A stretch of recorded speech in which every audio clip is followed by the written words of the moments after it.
happening during World War II, or maybe right before.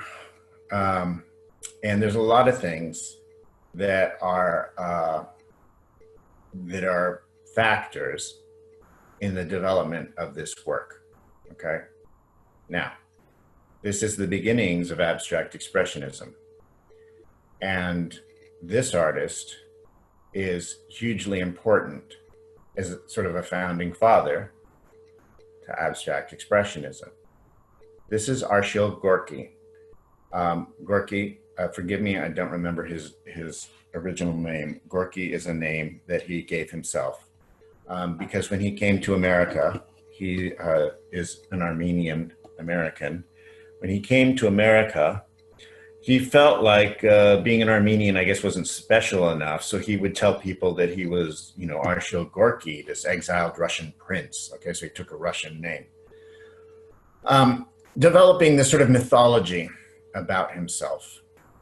And what he did that was unique was that he was aware of what was going on in European painting.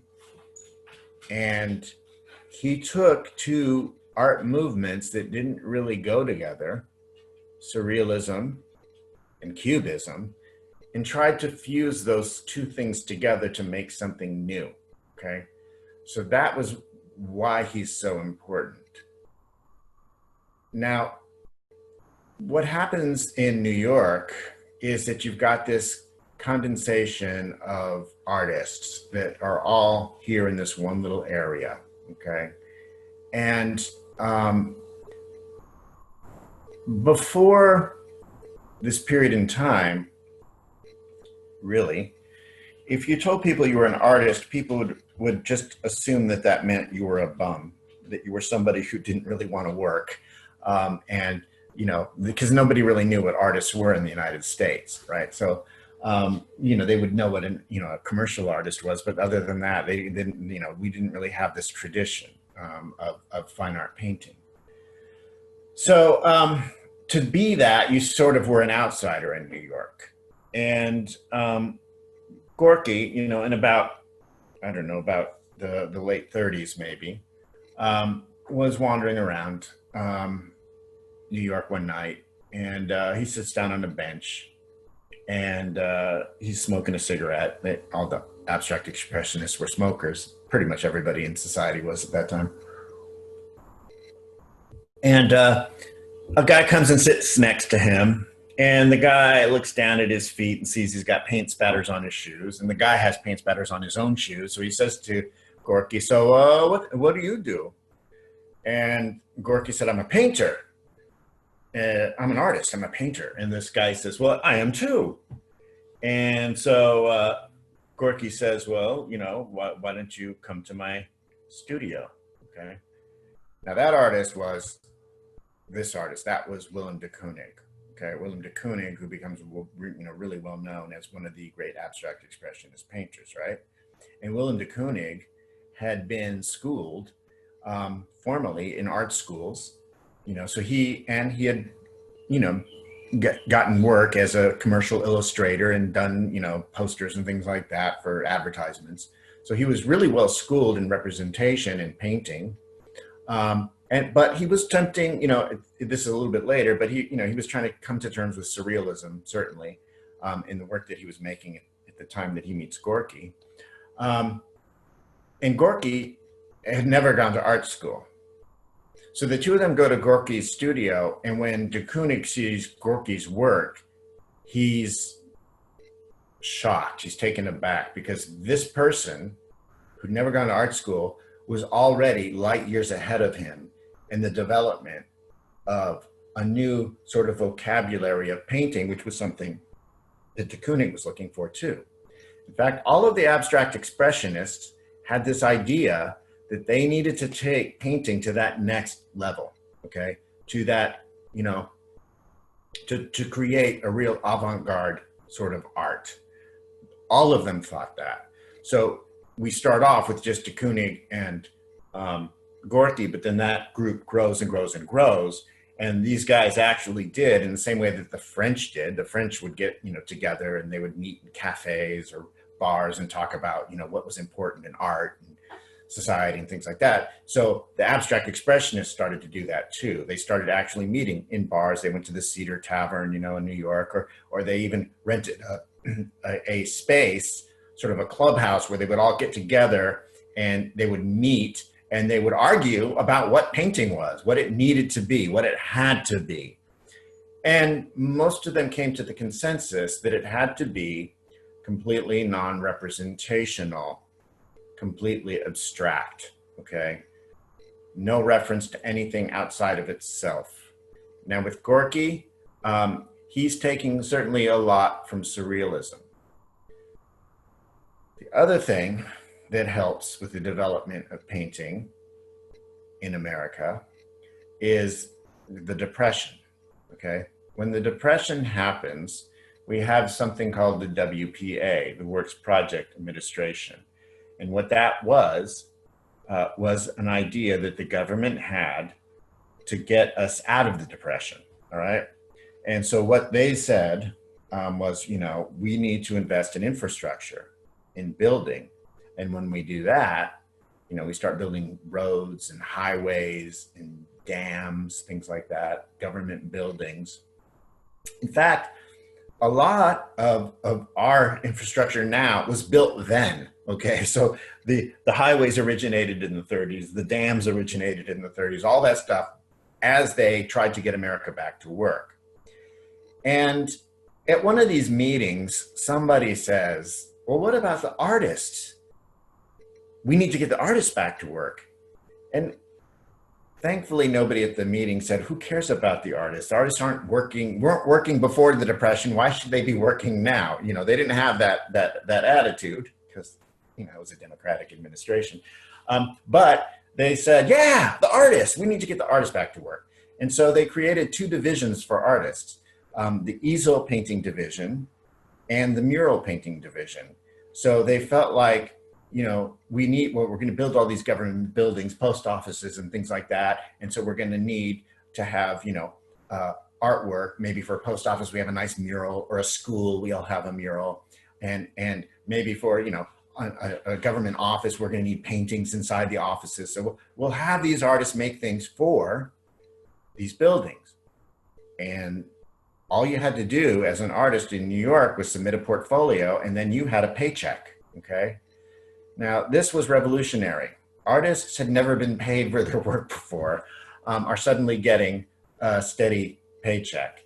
And so that allowed them to then work on their own work as well and develop what they were doing, okay? Now, some of their work would then get, subsumed into what they were doing for the government, but certainly that was an important aspect of it.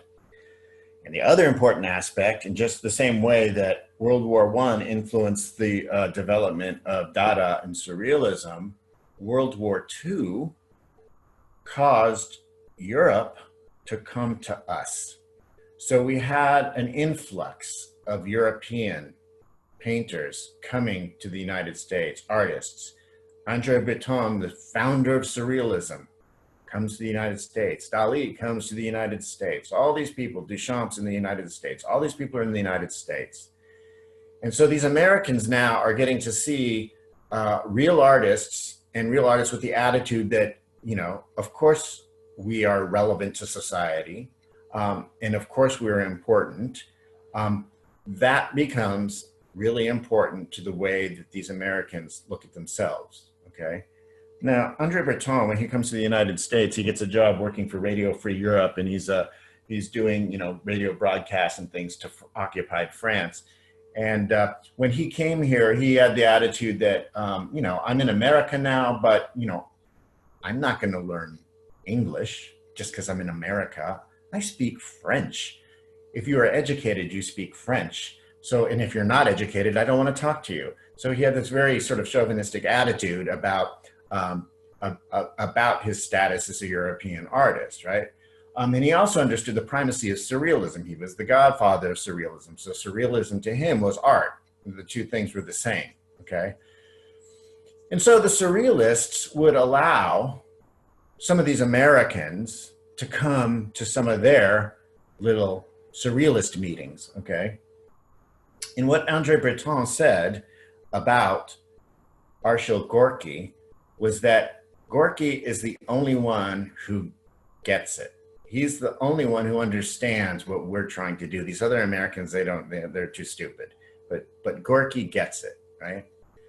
And so Gorky was sort of accepted as, being sort of an American surrealist in a lot of ways, while he is, taking these things and making something new. You can see a direct connection, I think, from Gorky from Miro to Gorky, okay? The two of them are very similar in how they deal with composition, right? With an all-over composition, sort of that line work that you saw in Miro and those sort of biomorphic shapes, you certainly see in Gorky, okay? And so a lot of the abstract expressionists are going to take what Gorky's doing and they're going to start to develop that, okay? Now, Gorky, the reason Gorky is such a tragic figure, really, is because the abstract expressionists all have a development where what they start with is a lot like what's going on in European painting. So it's just sort of a pastiche or a copy of what they're doing in Europe.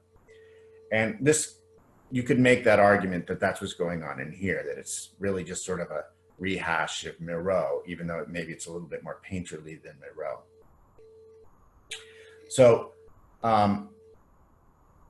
that's one aspect of it. The thing that you get to see, though, with these other artists is that they then grow out of that. So if you go to the MoCA website, some of you may have gone to the MoCA website because I put up that painting by Mark Rothko, you can see his early work compared to what he ended up doing. And his early work didn't look too different from what you're looking at right now, okay? A lot of the abstract expressionist early work kind of looks like this, okay? So that's how important, sort of Miro is. You see this sort of, this line work that you see in Miro's painting and these biomorphic shapes, you see that repeated a lot in a lot of the early American abstract expressionist work. But all those artists then managed to grow from that, develop that, make something unique to them. Whereas Gorky didn't get to live that long. Gorky was spending a lot of time with the surrealists and going to these surrealist meetings. And Gorky would bring his wife to these meetings. And Gorky befriended a lot of the surrealists. He made really good friends with the Chilean surrealist Mata. And as their friendship developed, Mata developed a friendship with Gorky's wife.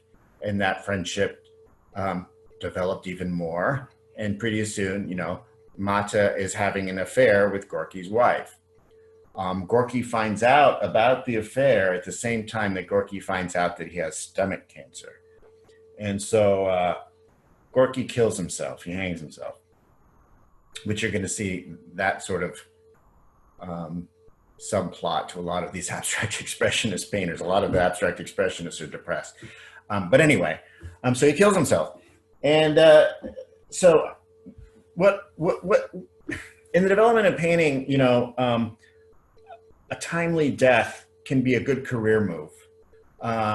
It can sort of enhance your reputation. You can think about a lot of people in popular culture where that happens, like Kurt Cobain. Probably Kurt Cobain and Nirvana wouldn't be as seemingly important as they are had Kurt Cobain not, killed himself, or had, or the Doors, with Jim Morrison, dying so tragically young, all that stuff. So like I said, it could be a good career move, but if you do it too soon, then sometimes it can, obviously affect your career in a negative way, or certainly affect your development. Okay, so here is an example of somebody that maybe, if he lived a little bit longer, could have then moved beyond this. But what he did do was set this foundation for then everybody else in Western painting to sort of build off of. So Willem de Kooning. Willem de Kooning, having met Gorky, then starts to adopt some of these biomorphic shapes, certainly this sort of line work that you see, which is a little bit freer than what was going on and maybe more emphatic than what was going on in the Gorky. Certainly this cubistic space that we looked at in the Picasso is happening in here, this sort of shallow cubistic space. And it's completely non-representational, whereas you don't recognize anything going on in here. You can't really make anything out as referring to something outside of itself, which is the thing that the abstract expressionists moved beyond European painting, because most of the European painting, or the European modern masters, all of them stuck with representation. Matisse, Picasso, those people are all dealing with nature first and then converting that into abstraction, but still you would see that starting point, the recognizable objects in there. Now de Kooning is going to have a very nice long career and paint up into the 80s, while he's in his 80s. He came to the United States from Holland. He actually stowed away on a ship, came to the United States because he felt like the United States, he had seen it, representations of it in movies, and he felt like there was this vast space in the United States, there's a different kind of light in the United States that that you didn't have in Europe, and so that's why he had to come here. And like we mentioned before, Gorky was born in Armenia, so you have these, the part of this immigrant experience coming into the United States and informing what's happening with our painting. Okay, this is a completely non-representational painting, but in the 50s, de Kooning is going to do something really radical, and he's going to flip back to representation, and with his Woman series. So with Woman 1, he will start using representation again. And then the rest of his career is sort of this fusion of representation, form and space, and abstraction, okay, to some degree or another. But what you can see in here certainly is the painterly quality of it, where the substance of the paint becomes really important. That's an aspect of modernism where you're calling attention to the media itself, so that if you look at Renaissance painting, when you're looking at a Renaissance painting, you're not supposed to be aware that that's paint on a piece of fabric, right? That's not something you're supposed to be thinking about.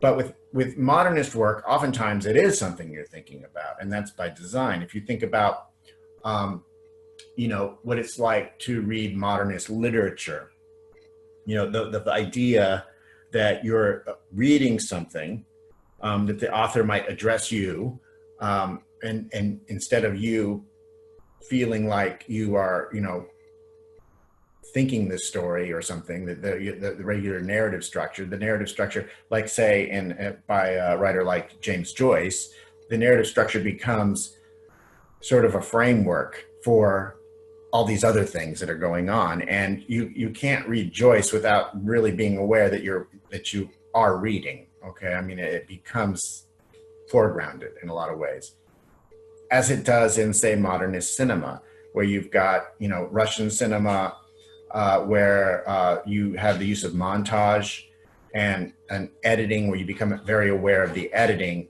That is something that would have been a flaw in a Hollywood film, that if you're like obviously aware of what's going on with the editing or the music or something like that, then that would have been seen as a way of taking you out of the story. And so with the Europeans, Russians in particular, they were trying to make you think about, well, no, we want you to see that you are actually watching a film. We want you to be thinking about this in terms of that, in terms of the fact that the media itself is important.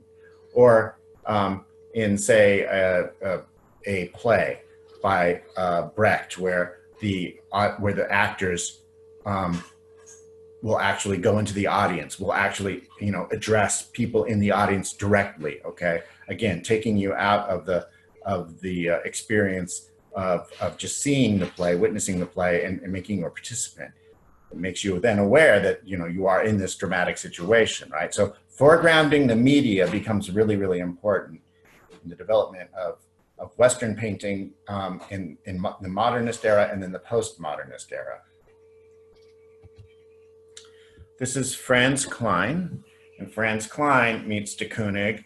And when Franz Klein meets de Kooning, Franz Klein is painting like, clown paintings, that kind of thing. Harlequins, things that, motifs that he had got from, Picasso probably.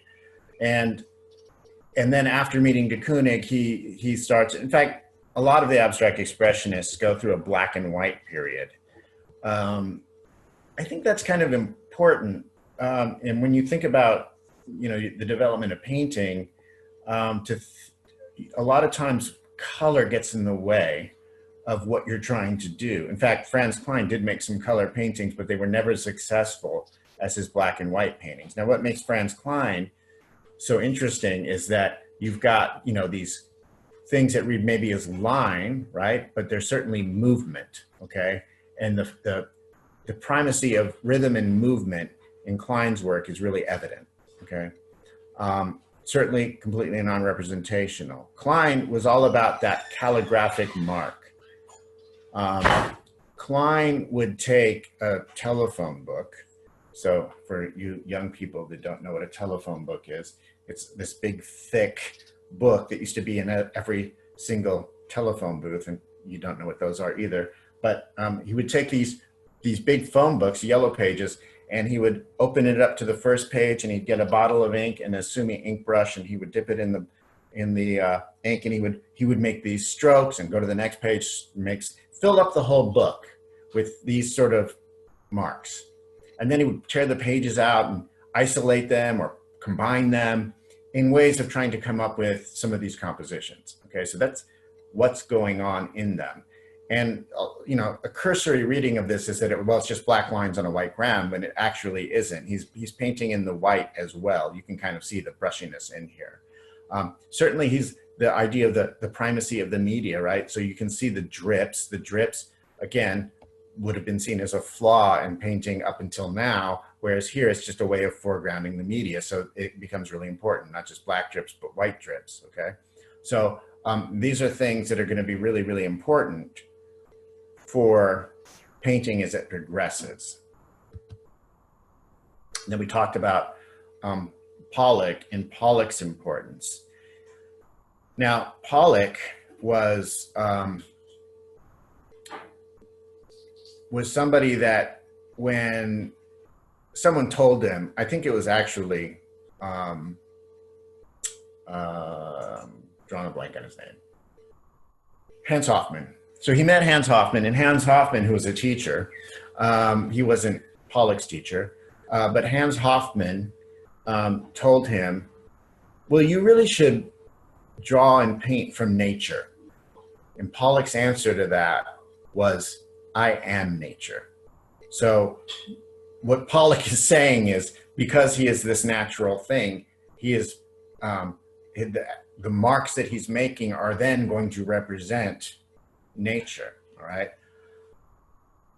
In the lecture about the design principles, I mentioned that he was very influenced by Picasso, and then I didn't mention his teacher. I alluded to it, but his teacher, when he came to New York, was Thomas Hart Benton, and which was an unusual choice for an art teacher. Thomas Hart Benton was sort of an American regionalist, and he would do, these paintings of, the expanding West and, Native Americans and cowboys and, railroads being built and stuff like that. He was looked at, even in the 30s, by, young art students as being sort of passé. Pollock arrives in New York City. He was born in Cody, Wyoming. His family was moving around a lot, and he spent time in Los Angeles. He actually went to Manual Arts High School in Los Angeles. He was friends with somebody who's going to become a later abstract expressionist, Philip Goldstein, who then becomes Philip Guston. So he was, and his brothers were all artists. He had 4 brothers. I think there were 5 boys. And and I think all of them were artists. In fact, one of them, or a couple of them, had gone on to New York in advance of Pollock. And the idea, then, so he was like, oh, well, if they can do it, I can do it. They were more about, maybe being illustrators or something like that. They weren't really, so keen on maybe being fine artists. So Pollock just jumps on a freight train and goes from Los Angeles all the way to New York, because you can't really be an artist in LA at that time. You had to go to New York, and he enrolls in the New York. Well, what was the school? I don't remember. The Cooper Union, maybe. Okay, but he enrolls in the art school, and he signs up to take classes with Benton. Now, Benton. The thing about Benton is that he's got this very sinuous, muscular sort of way of drawing. He abstracts his figures, stylizes his figures in a very unique way. And I think that aspect, maybe subconsciously, was something that Pollock sort of took in development of these drip paintings. Now, Pollock does not start off with the drip paintings. Pollock is making, these sort of pastiches that are sort of Picasso-esque, but certainly they're symbolic, and they are representational. And Pollock was one of the artists that was included in a juried show put on by Peggy Guggenheim. And Peggy Guggenheim said, or the idea was that they were trying to discover some of these new American artists. So they got some judges. Marcel Duchamp was one of them, and Mondrian was another one. And I'm forgetting who the third one was. And these three judges were going to look at this American painting, and they were going to, pick out what was the most worthwhile, right? So Mondrian gets to the gallery before anybody else. He walks in, and all the art is just sort of laying around on the floor, propped up against the wall, and he's going and looking at them. And he pauses and he looks for a long time at a work by Jackson Pollock, not a drip painting, but one of his representational paintings. And Peggy Guggenheim comes up behind him and says, "Oh yes, oh God, isn't it horrible?" And Mondrian says, "No, I don't think so. I think there's something in this." And so then, the next judge arrives, and Peggy Guggenheim goes and runs and gets that judge and says, come and look at this great new discovery we've made, And that's sort of the beginning of Pollock's career, right? And so Peggy Guggenheim then commissions a mural for him to do for her penthouse. And so sort of his career starts to take off, okay? Now, Jackson Pollock is a raging alcoholic. He's such a bad alcoholic that he gets classified as 4F during World War II, so that he can't be drafted because he's too unstable. And he's actually spent, de Kooning as well, spent some time actually being institutionalized for alcoholism. And so he was the kind of drunk that would, drink all night, and they would have to go out looking for him in the morning, and they'd find him passed out in the gutter, that kind of drunk, okay?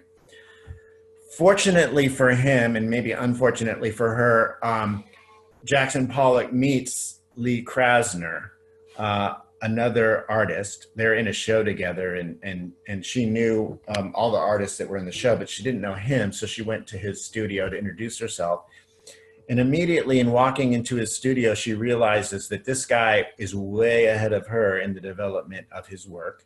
And she, at that point in time, maybe sort of a 50s attitude, decides she is going to put her career on hold and do everything she can to further his career, okay? And one of the most important things that she realizes is this guy is going to die if he stays in New York, because he can't get away from all of these bad influences on him. And so she takes him, and they move upstate, and they get a little farmhouse with a little barn, and they make that into Jackson Pollock's studio, and they try to dry him out, try to get him to quit drinking. And to some degree, he's successful. In other degrees, he's not. I mean, it's a lifelong thing, addiction. And he was on and off the wagon constantly. But for a period of time, he's sober in New York, in upstate New York, in this little farmhouse studio. And that's when he has this great breakthrough, okay, the drip paintings, and really sort of develops the possibilities of the way he looked at it was drawing in space. So he would walk all the way around the perimeter of the canvas. He'd have the canvas stretched out on the floor, be walking around it with cans of paint and sticks or dried up brushes and things, dipping the paint and throwing the paint, but actually not just throwing it, but drawing, letting the paint float in the air and seeing the little movements he was making in the air as they would fall then down on the canvas. That was sort of the development of the work. And then once he had made the work, then he would decide on how it was to be cropped and then stretch it over the frame, and then that would be the painting. Now, the other thing that's really important about his development is that Lee Krasner had gone to Hans Hofmann's school and was, as a lot of artists had done, and what Hans Hofmann was teaching was basically this European way of looking at, pictorial space. And he talked about, the push and the pull of shapes and colors and depth. Okay. And those were the things that he was sort of espousing in his classes. And so she was well versed in that. And fortunately for Pollock, we had a time where Clement Greenberg, who was a literature critic, he talked about literature, not about art, but was getting more and more interested in contemporary painting, and particularly this new American painting that was happening. So Clement Greenberg would come and visit the Pollocks, and they were married at this point, and sit down in the kitchen with Lee Krasner, and Lee Krasner basically educated Clement Greenberg in art theory, okay? So the theories behind what was going on in Pollock's work and really all contemporary painting in New York at that time. And so Clement Greenberg then starts writing about art using the theories that he's picked up from Lee Krasner, who was getting it from Hans Hofmann, all right? Now, Pollock himself didn't study with Hofmann, didn't care about Hofmann. In fact, he was quite hostile towards Hofmann. But he did benefit from Clement Greenberg's championing him, and Clement Greenberg wrote a pretty important article about calling Jackson Pollock the most important artist in America living. Okay, so when you write an article like that gets picked up. He was writing it for the Partisan Review or something. It was not something. It was an intellectual journal. It was not your your everyday newspaper. But it gets picked up by mainstream media, and so Life magazine actually sends out a reporter and a photographer to see Pollock's work and to interview him, and put a little story in Life magazine. We don't really have, I don't think, the equivalent anymore of Life magazine. Life magazine was something that everybody had. I mean, it was something most everybody subscribed to it. It would come, I don't know how often it would come, if it would come once a week or what, but it would sit on your coffee table. It was full of a lot of pictures and, and little snippets of articles. And so he gets, they write a kind of mocking article about him in Life magazine. There's a picture of him in his, Levi jacket with a cigarette dangling out of his mouth, looking like James Dean or somebody. And so we're talking about the 50s right now, or 40s, the late 40s, early 50s. And he's got his back up against the wall with the cigarette dangling out of his mouth. And it says, "Is this the most important artist in America?" And so that was the article. And that article, even though it was kind of making fun of him a little bit, it actually got collectors interested in his work. And so what happens is you now start to see collectors visiting the galleries that are showing abstract expressionist painting. Before this time, abstract expressionist painters are showing abstract expressionist paintings to other abstract expressionists. It's not really, it's sort of an insular club. It isn't something that everybody is, joining in on. And so once we start to see collectors come and start to buy the work, then abstract expressionism starts to kind of take off. Willem de Kooning is quoted as saying, well, the significance of Pollock was that he broke the ice. He was the guy that then everybody could see, oh, there's this new form of art and it's happening in New York and we want it. Okay, so that was important. You're going to see the way that the artists developed at this time. This took a fair amount of time for these guys. So like most of them, their first shows are in their 40s, some of them in their 50s when they're having their first shows. And that's just because there wasn't really the infrastructure at the time. Later in the 60s, you're going to see artists that are, getting successful right away, right out of grad school, and that's kind of the model now.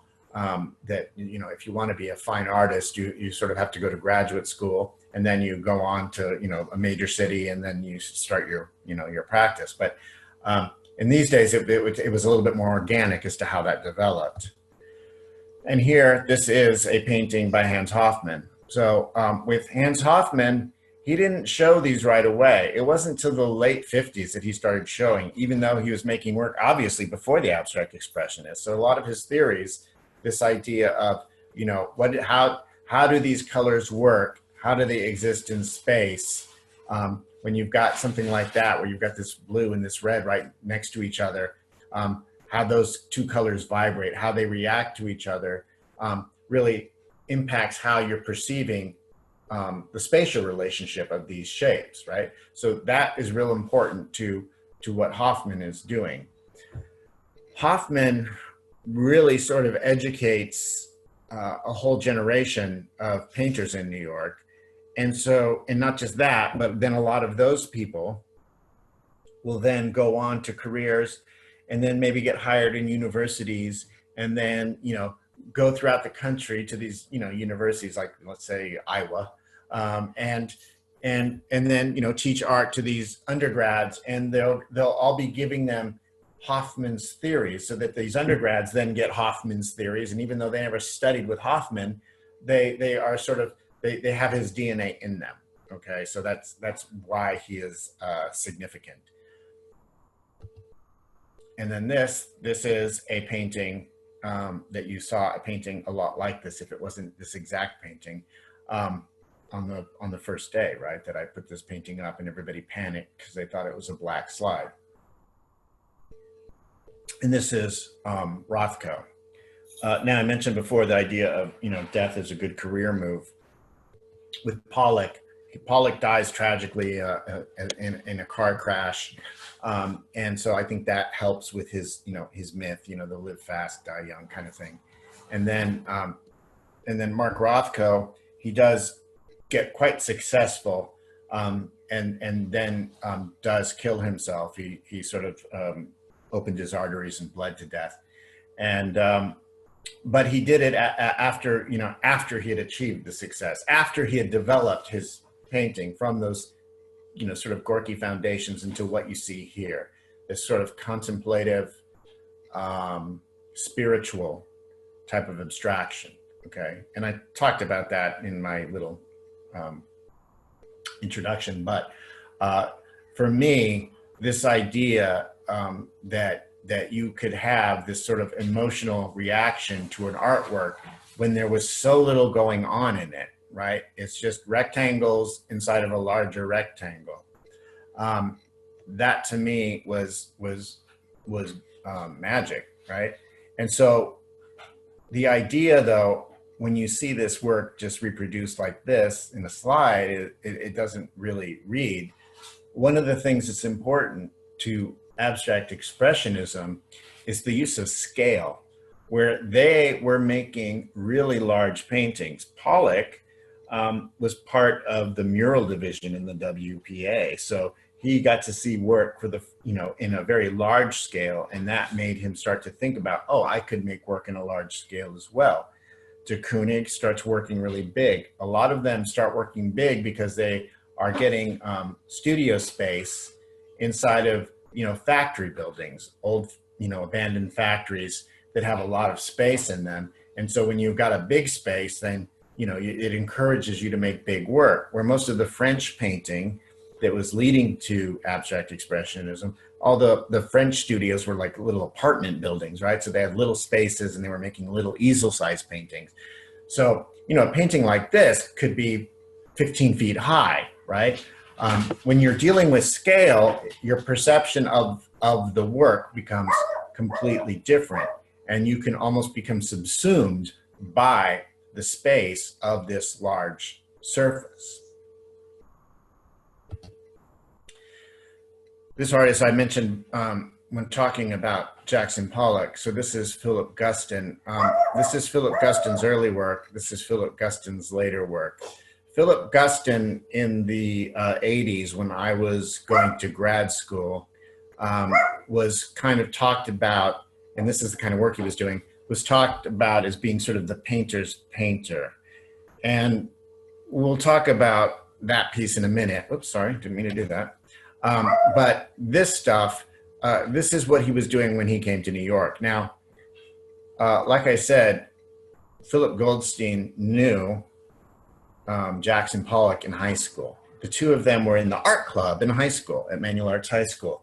And Philip Goldstein was always the artist, the school artist. He was the one everybody looked up to. I'm sure Pollock looked up to him, right? And they thought, well, if I could just do what Goldstein does. And he was doing sort of surrealist type drawings of hooded figures and sort of social realist type work, influenced by, say, somebody like de Chirico.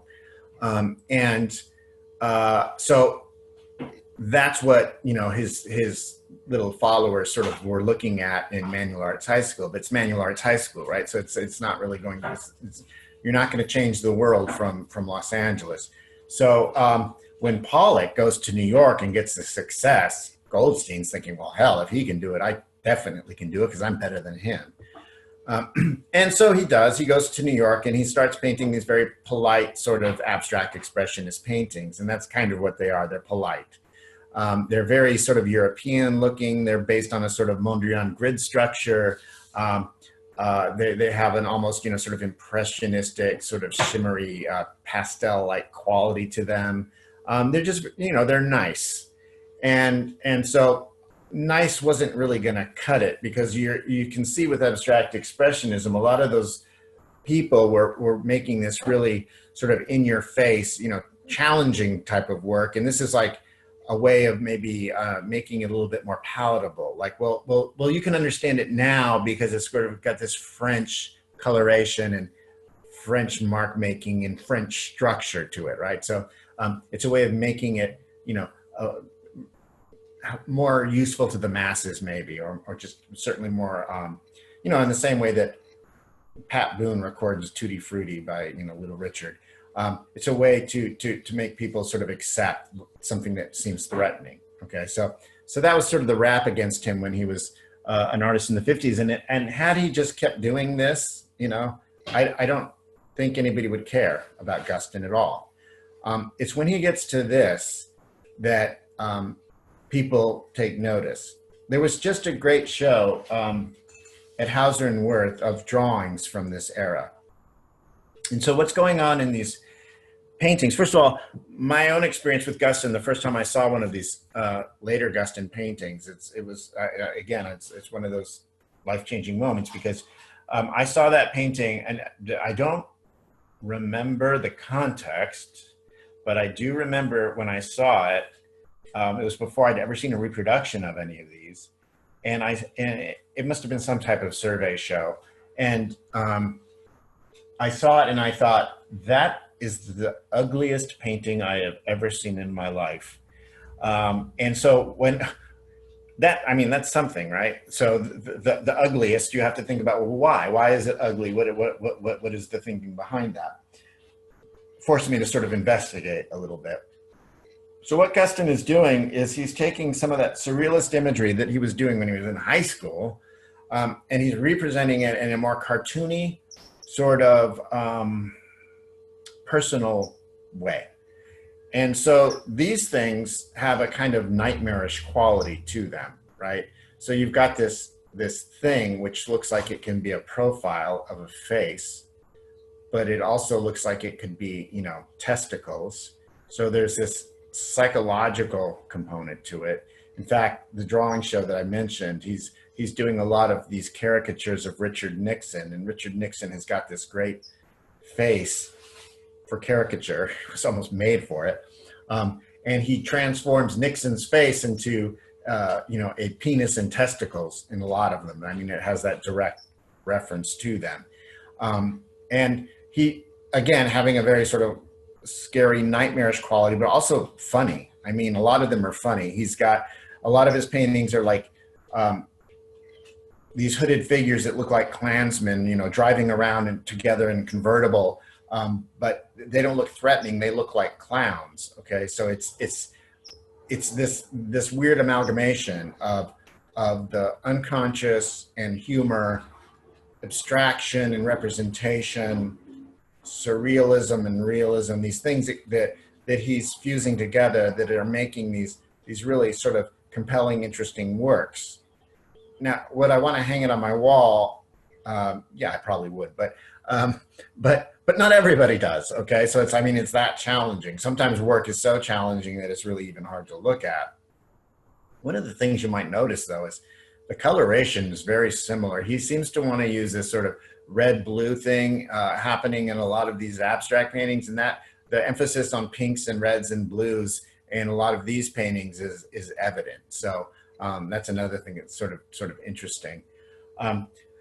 But like I said, he was just so painterly that a lot of people sort of responded to that in the 80s. And the 80s was also a time where you had this neo-expressionist movement going on. So painterly painting was something that a lot of people were thinking about. And this is another slide that, I show this to students and they freak out. This is Ad Reinhardt, and this is a black painting. And so the black paintings are 5 feet by 5 feet, and it's maybe difficult to tell, but he's got black, but he's giving these little additions to the black. So maybe have a little bit of blue or a little bit of red in the black, and you can see these shapes start to emerge. So these squares within the square. So you have 9 squares within the larger square. And when you first encounter the painting, what happens is you see it, and you see it first as a black square, and then you start to make out this shape. And what generally happens is you get this cross shape that sort of emerges from the black, okay? Now, Ad Reinhardt was part of the abstract expressionist school. You look at this painting and you think, well, it doesn't look very expressive, okay? All the other artists I showed you, with the exception perhaps of Rothko, you can see the sort of expressive component to it, certainly the abstract component to it. But this seems like, sort of geometric abstraction, but it doesn't seem very expressive at all. But what Ad Reinhardt was thinking about were some of the things that the abstract expressionists were talking about, and he felt like they weren't doing. They were saying it, but they weren't doing it. And he said that, you can't make something that is completely non-representational, but yet be dependent upon the vocabulary of representational painting. So he wrote a sort of a manifesto called Art as Art, okay? And he said that art is what art is, and art is not what art is not. And he said art is not color, art is not brushstroke, art is not perspective, art is not line. All these things, a series of negations really, all the things that art is not.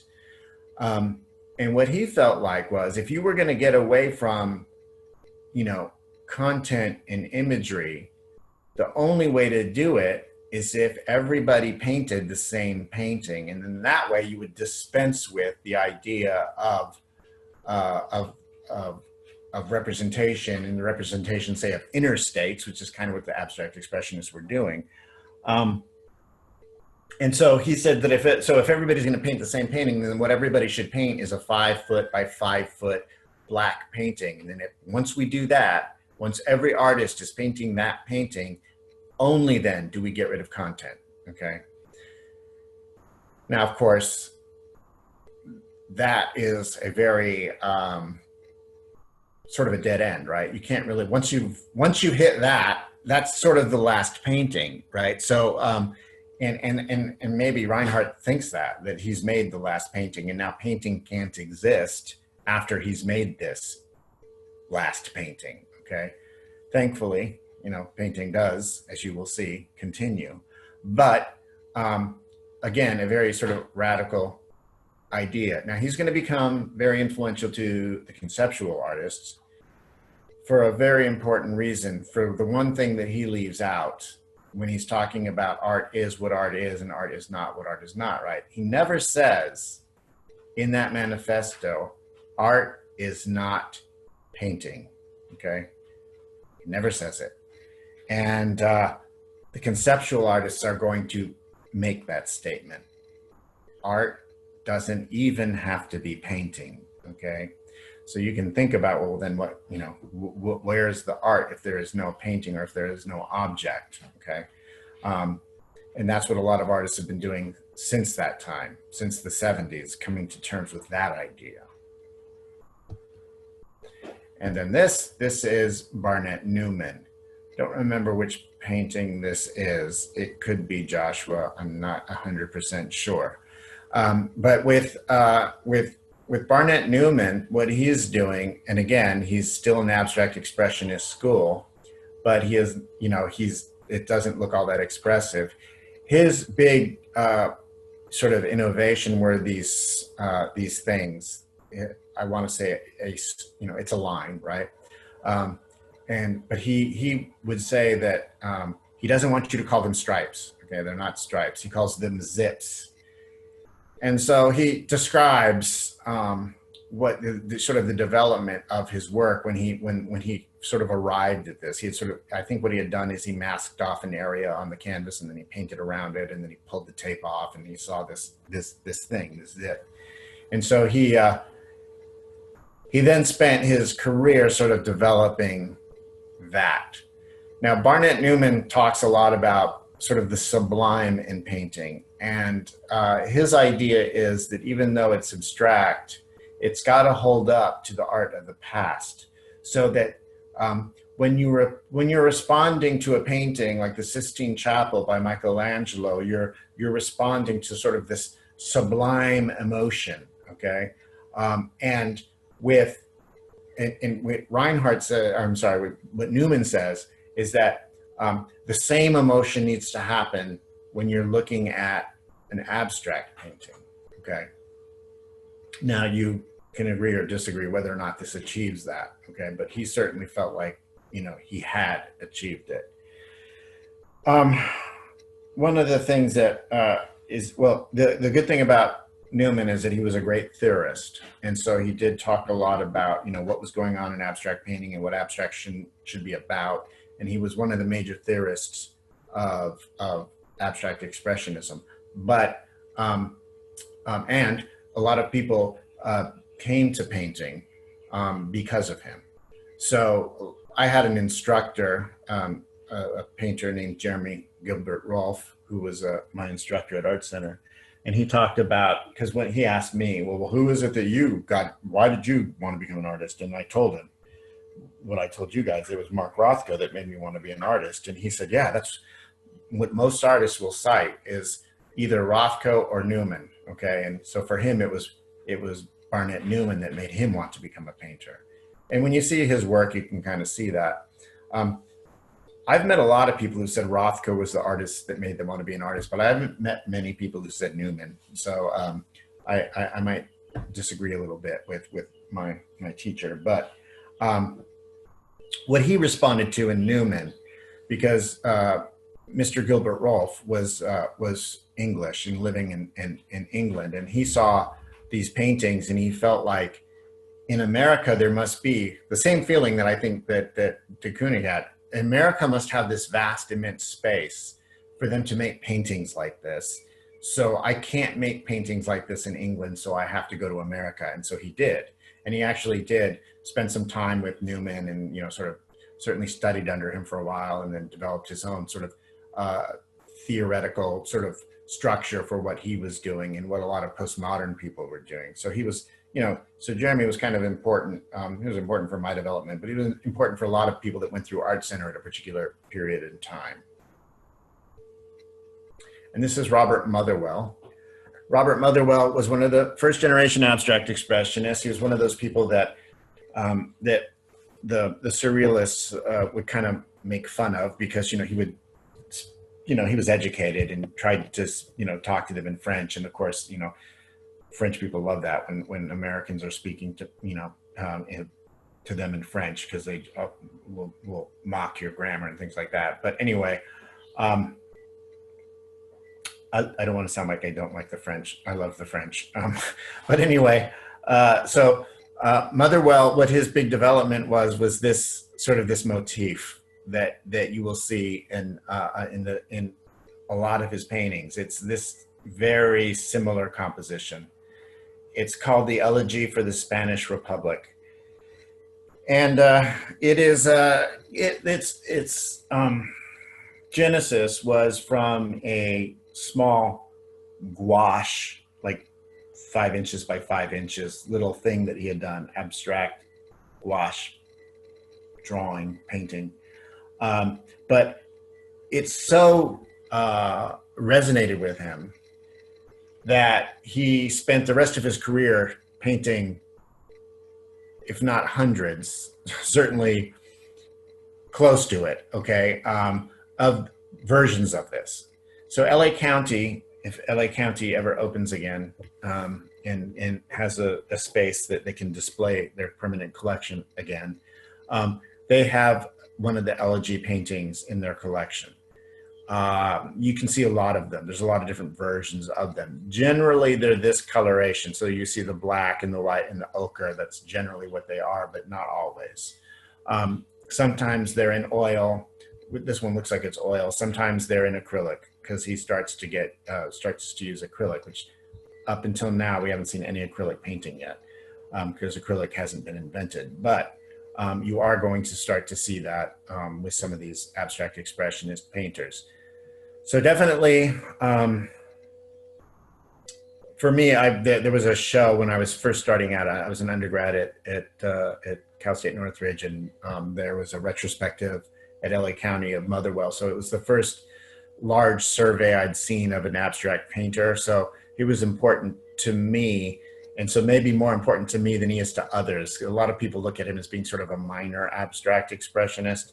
But I think that the core of the abstract expressionists are the people that I'm showing you. There are a lot more of them, but certainly these people are sort of setting the boundaries for the territory of abstraction, which is why, even though it's a historical style, I have, my painting class, for example, both 31 and 32, making abstract paintings in sort of the abstract expressionist style, so that they can kind of come to terms with what it takes to construct a painting without depending on imagery. Okay, and it's something that you're going to have to come to terms with in the very last work that we do.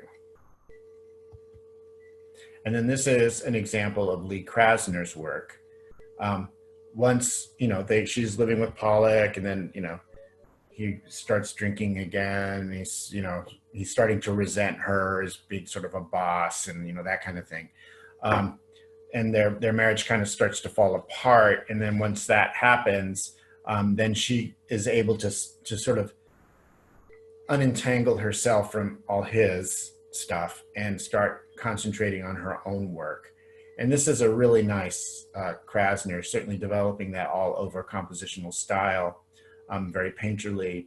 LA County has one in their collection, but it's not like this. So I look at this as being sort of the classic sort of Krasner style.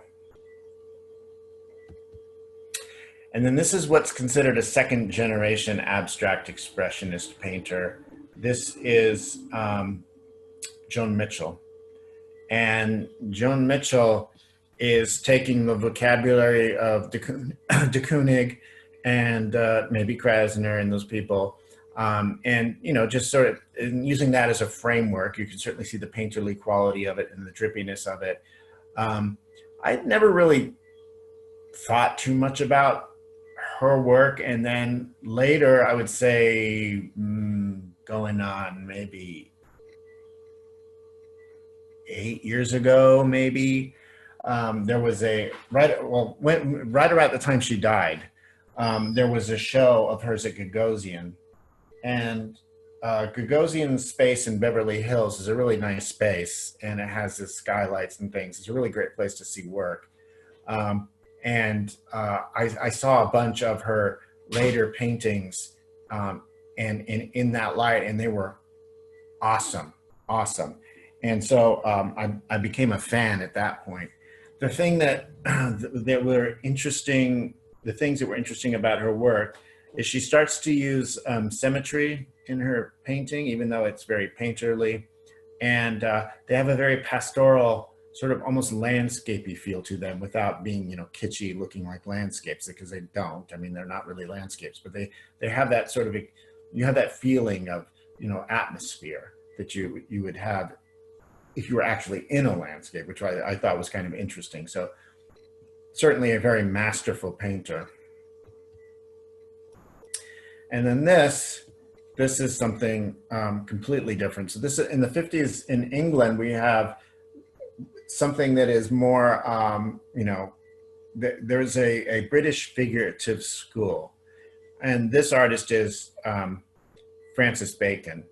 And Bacon was kind of important for me when I was first starting, when I was an undergrad, and I was trying to think about, you know, what are the possibilities of painting and drawing and representation, and Bacon spoke to me, probably because you know, it's so sort of tortured, right? And so, like, you know, you're in college and you're in your 20s, and that sort of angsty, you know, I don't know, angry kind of way of looking at things appeals to young men. So I think that was one of the things that I responded to. And so I was still living at home at that time. So I was going to school. That's one of the great things about Cal State Northridge, is it's a commuter school, right? So you can live at home, and then, you know, you just drive to school and take your classes. You don't have to live on campus. Some people do now, but it wasn't common then. And so I rigged up a little studio for myself in the garage, and was making paintings for my, you know, my painting classes, or sort of Bacon-esque paintings, you know, a lot, you know, with faces like that. And I remember my, you know, it's in the garage, so my dad would park in the garage, right? So you'd have to see these things every day. And I remember him hating them, and so for me, that was, well, I must be doing something right then if my dad hates them. So so that was sort of a developmental thing for me. What, again, we talk about is when the formal choices, right? How you are, the choices you're making in paint handling and in drawing, okay? How those affect your interpretation of the work. So this is a copy of a painting of a Pope by Velázquez, okay? So what I always say to my students is, well, what do you think Bacon's attitude is toward the Catholic Church based on this painting? Do you think he's like a devout Catholic, or do you think that maybe he is anti-Catholic? I don't know what he was, but I would assume that it certainly doesn't look like a positive representation of the Pope. It looks sort of a horrific, right, representation of the Pope, like a nightmarish screaming Pope, right? So I would assume that he was not, his relationship with the church, even though he's Irish, I think he was born in Ireland, and likely Catholic. I'm sure he's got a very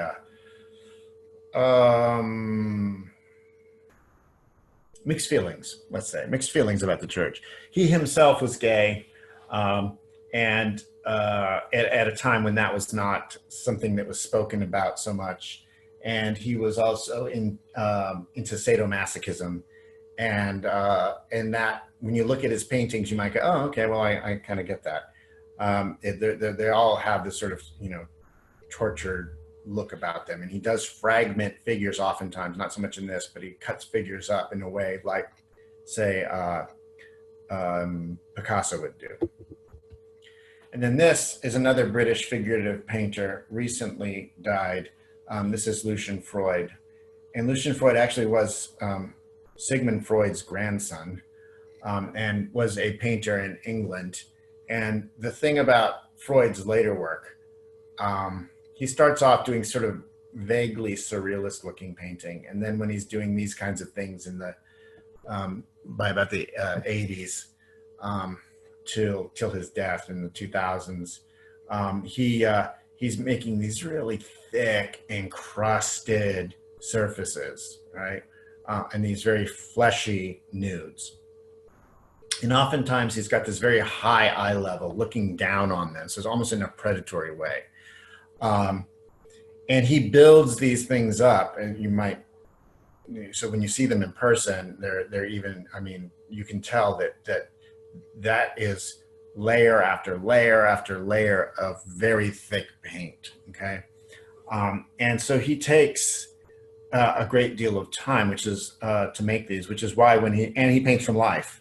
So that's why a lot of the times his models are sleeping or laying down, because to model for him is going to be a very difficult experience, something that's going to take place over time, and so you want to be comfortable. Okay, so the thing about the funny thing is he and Bacon were friends, and at one point they decided, hey, you know what would be cool? Why don't we do portraits of one another? So Bacon, will do a portrait of Freud, and Freud will do a portrait of Bacon. And so, for Bacon, you sit for Bacon for maybe a day, maybe 2 days, but Bacon had to sit for Freud for months, all right, for him to make his portrait. So anyway, if this be in the same way that, like I talked about Guston, in the 90s,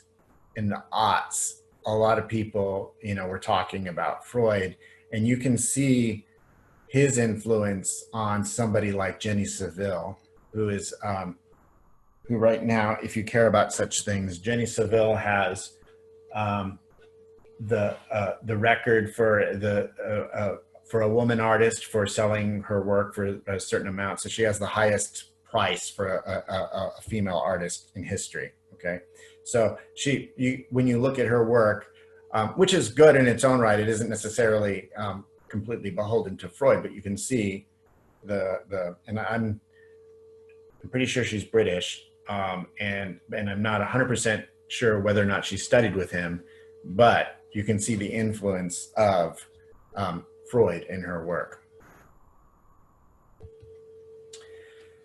And then this is Louise Bourgeois, and she is oftentimes lumped into the Surrealist school, but she's really sort of outside of Surrealism, because she was working sort of after Surrealism kind of happened. And the great thing about her is that she does all kinds of media. So she does something like this, which is a sculpture, and she does drawing, and she does big installations, and they all are like these sort of creepy psychosexual objects that you can't quite define but look familiar in some way. So this object looks like sort of like the Venus of Willendorf, kind of a totemic type fetish figure, right? But it also has, and it has aspects of both the feminine, right, and the masculine, which a lot of her work has this sort of hybridization of feminine and masculine. And so she has, I believe she was abused and had some issues to work through with that. And so she worked those things out through her artwork. Her artwork was utilized in a film by Pedro Almodovar. I think it's called The Skin I Live In or something like that, which is kind of a modern day Frankenstein transgender horror film. So her work figures heavily into that. It's not a bad movie, so you can't go wrong seeing a film by Pedro Almodovar. So check it out. But Antonio Banderas is in it. But you'll see a lot of her work being used in that movie. And then here's somebody who is important for abstraction, but important also for Santa Monica, because this is part of the Ocean Park series. So this is Richard Diebenkorn, and Richard Diebenkorn starts out as a Bay Area figurative painter in the 50s, comes down to LA, gets a studio on Ocean Park. In a way similar to Motherwell, he's sitting in his studio and he's doing this little gouache watercolor sketch. And it's representational, but it's like the tops of, the house across the street and maybe a palm tree or something and telephone line or something like that. And it's cropped in such a way that it becomes almost abstract, right? And so then he starts to develop that. He was at the same time teaching at UCLA. And the thing that's interesting or great about Diebenkorn is this sense of color and light that we who have spent time in Santa Monica, I think, will recognize. And so for me, there are times when I'm driving, down the street, maybe even on Ocean Park, where I will all of a sudden be struck by this sort of Diebenkorn sense of light, that is obviously the Santa Monica type of light, the light that you get when you're near the ocean, right? Particularly, in Southern California. So he's really great at getting that across. There was a once in a lifetime show at the Orange County Museum of Art showing Diebenkorn's work and all the Ocean Park stuff. And it was really a great show to see. And LA County's got a couple of these. And then this is also an artist who spent some time in Santa Monica and had a studio here. And this is Sam Francis. And so Sam Francis is making, abstract paintings. He generally has his primary color scheme, so the triadic color scheme. You can see, and it's unusual that it be there, but at the Norton Simon Museum of Art, and the reason it's unusual is because the Norton Simon Museum of Art, the work that they collect tends to end at modernism, and this is after modernism, but they do own one of these, and LA County owns one of these. And I saw a lecture about him from one of his, I think it was an assistant. She worked for him for a while, and she was talking about the fact that he did stain painting before the person who's credited for inventing stain painting. And so it's kind of, he doesn't really get the credit for that. And the other thing that Sam Francis was sort of detrimental to his career was that he didn't spend any real amount of time in New York. So he was painting when abstract expressionism is going on, it's going on hot and heavy in New York. He visits New York on his way to France, right? And so he goes off to France, and France is dead at this point. And so he was one of the more important painters in France, but being, an important painter in France is, is like being the most important bronking buck rider in Kosovo or something. It's not where you go to do that. So it was kind of a bad career move for him. And then he also spent time in Japan.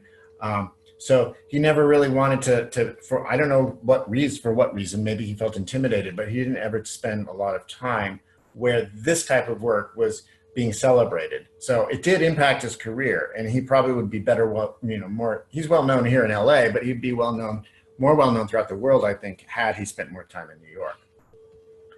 And this is the artist that gets credited with inventing this technique of stain painting. So this is of Helen Frankenthaler. And Helen Frankenthaler. So again, we have to give it to her. So like, even though Sam Francis allegedly did the stain thing first, Helen Frankenthaler gets credit for it. How many times does that happen? That a woman gets credit for something that a man did? Never. It's always the other way around, right? That a woman does something and then the man takes credit for it. So you know, we'll have to give it to her. But the thing that's important for the development of Western painting is where she's looking at, you know, Jackson Pollock, and she's figuring out, well, how can I do that, but have it be something that just isn't a, you know, like a homage to Pollock, right? So I don't want to imitate him. And so what she does is she takes the cotton duck canvas and lays it out on the floor like Pollock, and she pours the paint like Pollock did. But her paint is really, really thin. She's using, at this point, she's using oil paint. You can tell that because there's this, you know, oil that's being seeped out, you know, seeping out of the paint onto the canvas. But she's letting that, she's letting the paint, she's pouring the paint onto the surface, and the canvas is unprimed and it soaks into the canvas. And in that way, you eliminate, you know, that sort of the painterly incidents, the surface variation that you see that seem to be so important for abstract expressionists, and it points abstraction into a new direction. And that new direction is going to be color field. So color field painting is what's going to happen after abstract expressionism. Now, color field was championed by Clement Greenberg as the next step in painting. He spent some time, they were romantically involved at one point, Helen Frankenthaler and Clement Greenberg.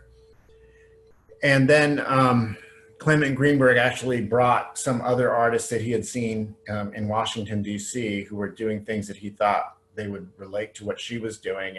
And he sort of created this school of color field. And so then he started talking about how color field was going to be the next big thing in painting. And at this point in time, enough artists were sick of Clement Greenberg, and they just said, well, you know, I beg to differ. I don't think it is going to be the next important thing. And it turned out not to be, okay? But it was a development in abstraction, and it was an important time. This is Jules Olitski. So Olitski is one of those people that is, the reason you can see probably why they call it color field, because you've got this big field, this big expanse of color, and you go from one color to, you know, slowly transition from this sort of chartreuse maybe to sort of fuchsia, right? So that in the progressions in between there, and generally these large fields, and he has usually some little thing at the bottom like that.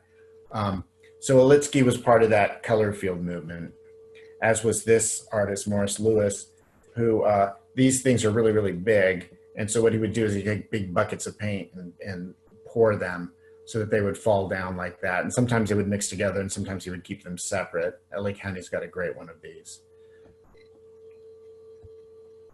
But this is what is going to supplant abstract expressionism.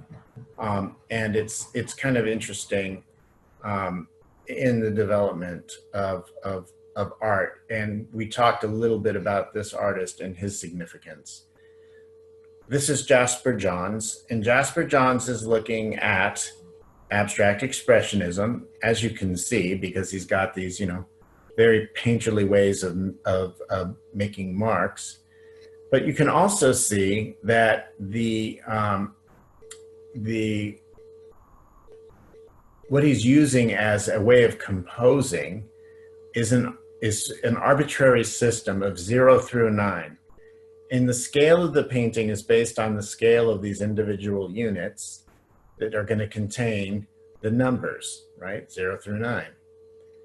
And the system then, you know, goes from 0 to 1 to 2 to 3 down and across as well, right? And so it's again an arbitrary system that he's using to make a composition. Now the reason he's doing this is because he felt like this is the only way that you can get away from composition, because even somebody like Frankenthaler or Pollock or Klein, all those abstract expressionists that were trying to do, sort of this radical new type of painting, were still following the rules of balance and unity and variety and things like that of Western painting. Okay, so all those design principles and elements that were evident in those were evident in the supposedly new type of painting.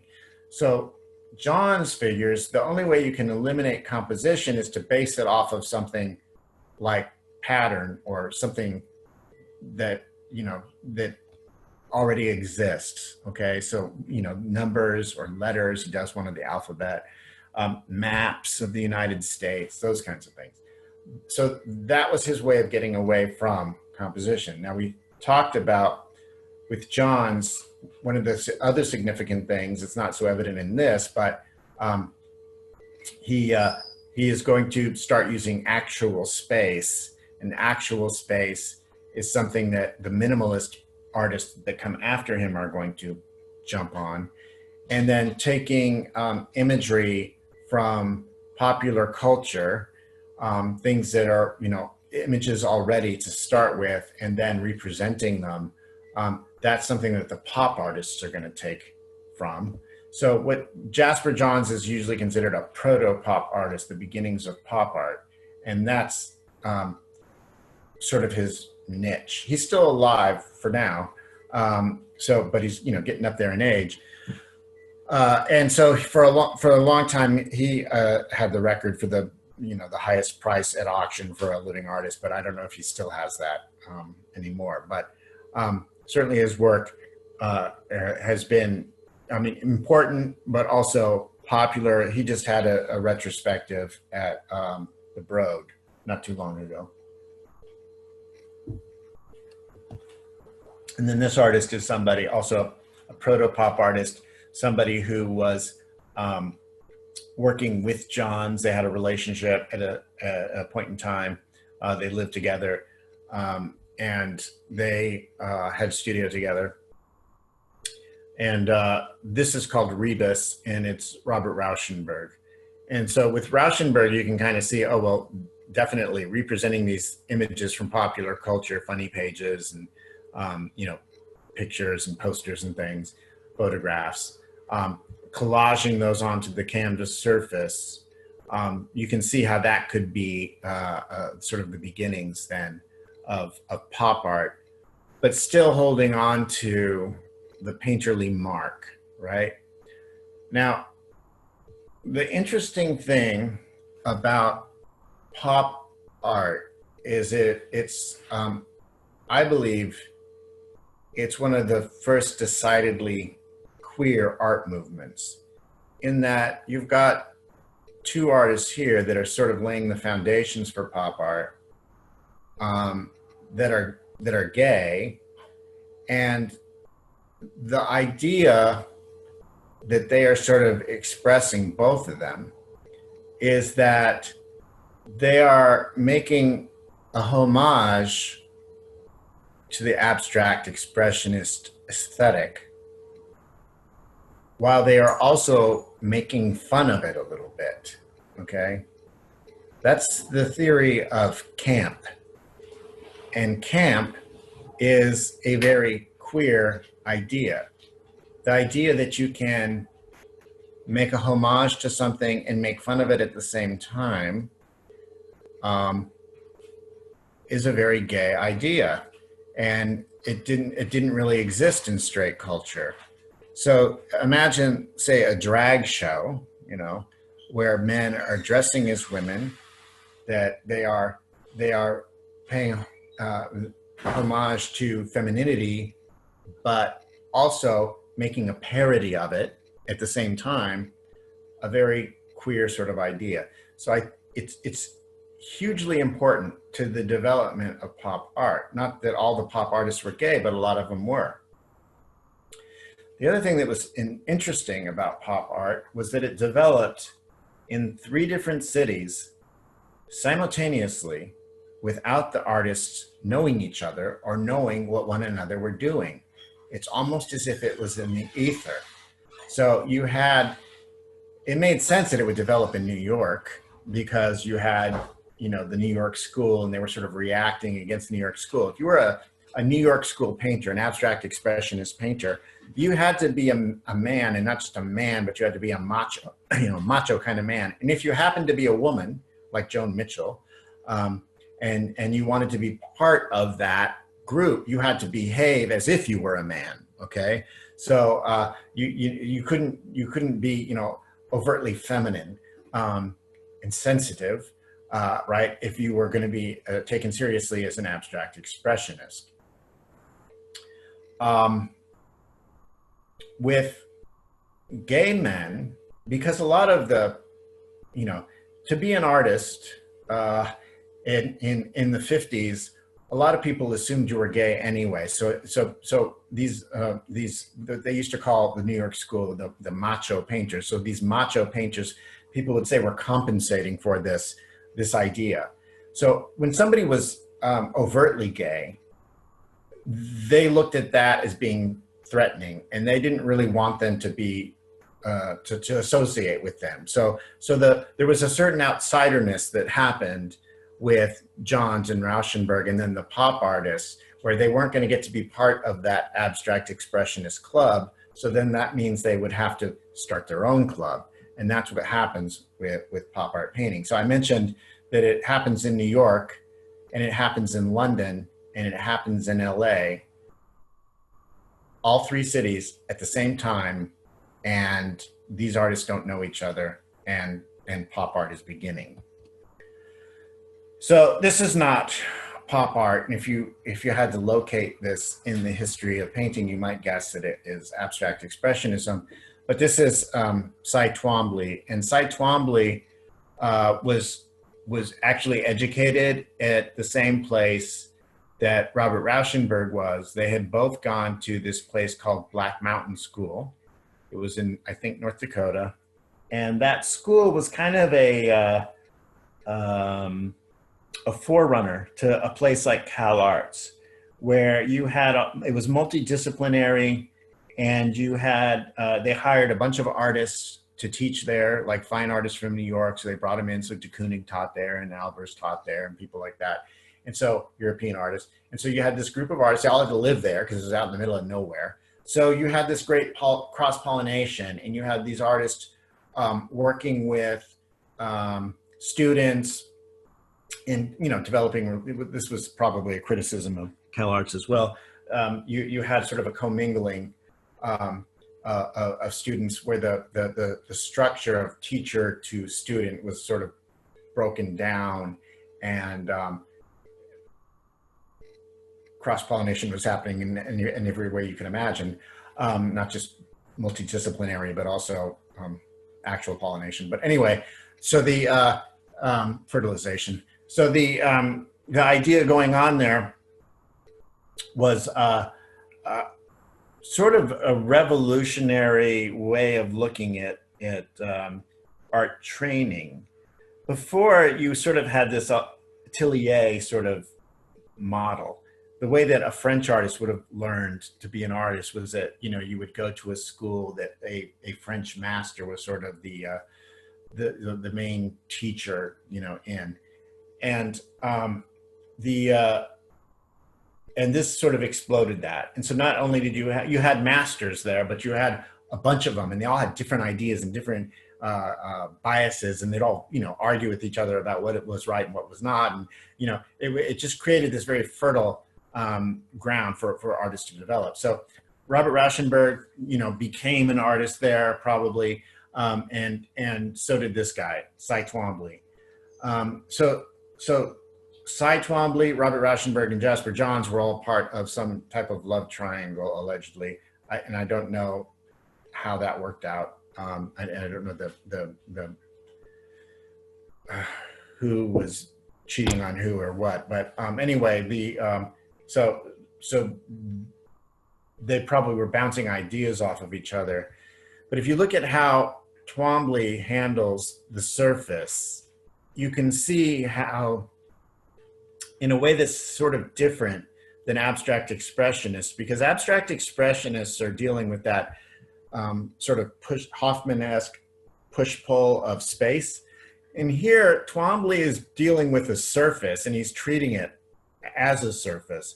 So all these marks look awfully close to what happens when you have a 3-year-old who gets a hold of some, crayons or pencils and are left unsupervised, what they will do to a wall. It looks a lot like that, okay?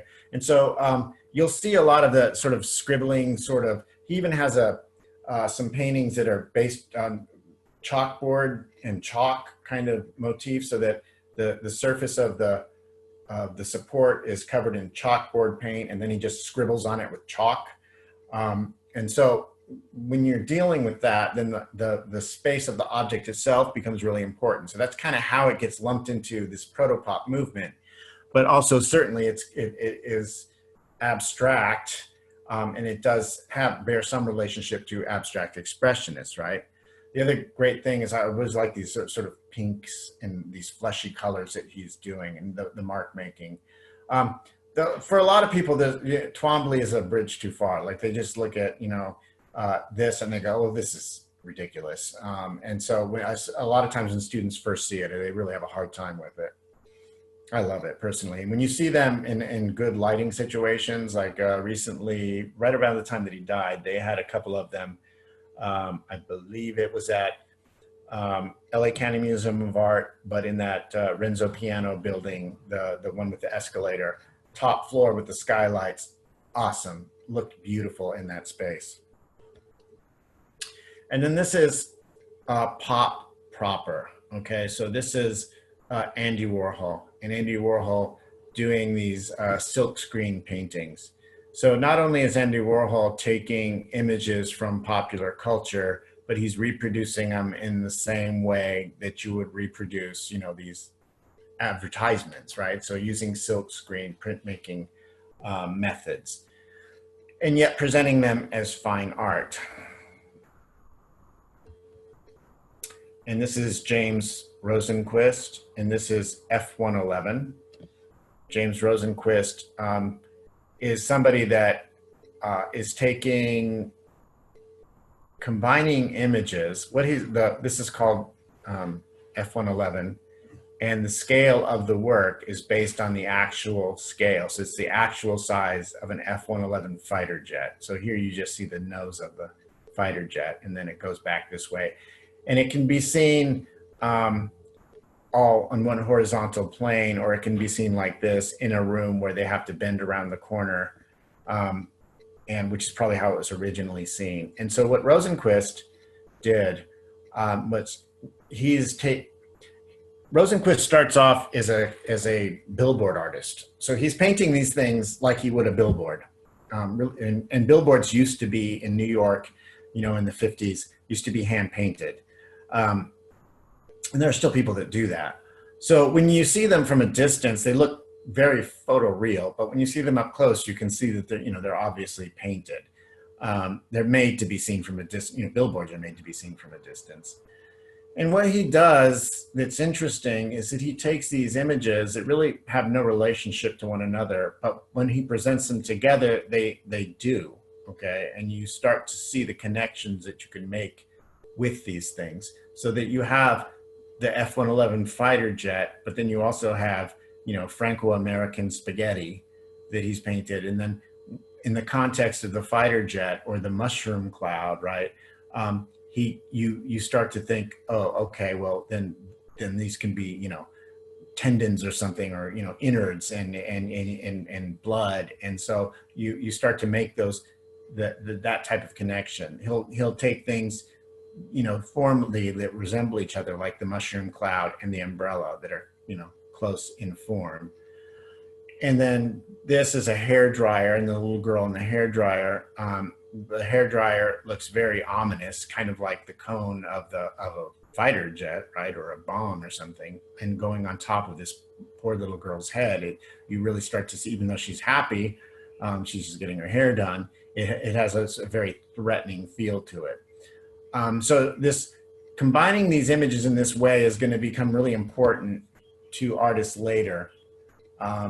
He's going to be an important influence, I think, on a photo conceptual artist who was really important in the development of Los Angeles art. That's John Baldessari. And John Baldessari was teaching at Cal Arts, and at Cal Arts, he was teaching people like David Salle, and David Salle would take sort of the strategies through Baldessari of Rosenquist in combining images. So the two of those guys were really important for the way art started to look in the 80s. And then this would be the LA version of pop art. So Rosenquist and Warhol were New York, even though Warhol's first show, by the way, the soup cans, his first gallery show, that was in Los Angeles. So this is Ed Ruscha, and Ed Ruscha is, this is the Standard Station, but he also has, Mocha has one in their collection, I think the Spam, can of Spam, which is kind of like the Campbell soup can, right? Ruscha is going to, still alive, going to do a lot, I think, more interesting things later in his career, but he's always interested in taking images from popular culture, and it could be things like advertisements or movies or things like that, and presenting those in a way where they're unfamiliar. And then this isn't technically a pop artist, but this is an artist that's coming to Los Angeles from England. And so he was aware of all the stuff that was going on in England at the time. I believe now, this is David Hockney. David Hockney now has the record for a living artist. And as far as a painting being sold at auction, it's also a painting at a swimming pool. This is the kinds of things that he was getting known for. The one that sold for a lot is more, I would say, more naturalistic in its representation. The thing that's great about this painting, and somebody picked this as their artwork that they were really impressed by in our little discussion at the start of the semester. But the thing that is great about this painting is that if you just take out like the palm trees and the grass and the chair, right? This is an abstract painting. I mean, the way that he's squared everything up. So when I talk about, trying to get the illusion of form in space, this is how you don't do it, right? If that was your goal, but that's not his goal. His goal, he was somebody very, very, very influenced by Matisse. And so he has a lot of paintings that are very Matisse-like, particularly in his later years. So, but here you can see this sort of combination of representation and abstraction where you could obviously recognize a very California type landscape, but making it seem like an abstract painting. And then this is the beginnings of minimalism. And so we are going to stop here for today. And hopefully, if you guys sat through this whole lecture in one go, good for you. I did it in one go, but if you had to pause and come back to it, that's certainly okay.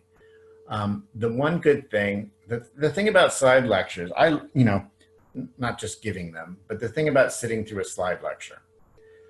My favorite classes, besides studio classes, were art history classes. I loved sitting in a classroom, having the instructor show images on the screen and talking about what was going on in them. I thought that was the greatest thing known to man, okay? And the fact that I was getting college credit for it, I felt like I was stealing, okay? But not everybody does, I found. And so the one advantage I have in doing my slide lecture this way is that I don't see anybody falling asleep, okay? Which they do. When you're in a dark room and you hear my voice going on and on, a lot of times people will doze off, okay? And so of course, when you're speaking into a group of people, seeing somebody fall asleep, kind of offensive to the speaker, I think, but obviously they can't help it. They wouldn't do it if they could help it, but I don't see that. So if you fell asleep on your computer, I don't care, okay? But I want you to go back to the point you fell asleep at and watch the rest of this. Right now, this slide lecture is not important to what you're doing so far. What you're doing, what you've done so far, like I said before, is representation and representation of form and space in a very traditional way. But it is going to be important later. And it is going to be important for you when you're thinking about what it is that you are going to be making, when you have to confront making an artwork that doesn't look like what you are observing, okay? That it's either completely non-representational or a stylization. And the funny thing is, some people are really good at representation, but then fall apart when it comes to abstraction. And some people might not be very good at representation, but are really good when they don't have to make something that looks like something else. Okay, they're very good at arranging things, composition, things like that. And then there are people that are good at both things. Okay, so the main thing that you need to understand is that we judge artwork, whether abstract or representational, by the same standards. So they're based on how you are using the design elements and principles, okay, formally. That's how we do it. And I've had conversations with people where they said, you know, and I tell them I've taught classes that were, only abstraction, right? And I've had people, well, gee, how do you teach that? You can't teach that. Well, of course you can, okay? You can teach abstraction in the same way you teach anything else. But a lot of people have this very sort of misinformed idea that it's just like anything goes and whatever the artist does, that's it, and that's obviously not true. Because then there would be no good abstraction versus bad abstraction, all right? Now, some people think it's all bad, but obviously there's going to be a hierarchy, okay? And that happens through the development of your taste. And the development of your taste happens by your exposure to more and more artwork, okay? So that's why it's important that all students take art history, all art students, and not just any art history, but art history, I think in Santa Monica, we break it up into 3 sections. When I went to school, it was only 2. And then you can go on to the more specialized. So a history of contemporary artwork is a really important class, which is kind of what you've seen just now. And an understanding of that, okay? Hopefully when I get back to this, I'll remember to talk about, the way that artists are schooled now versus how they were schooled then, because this artist is a great example of that.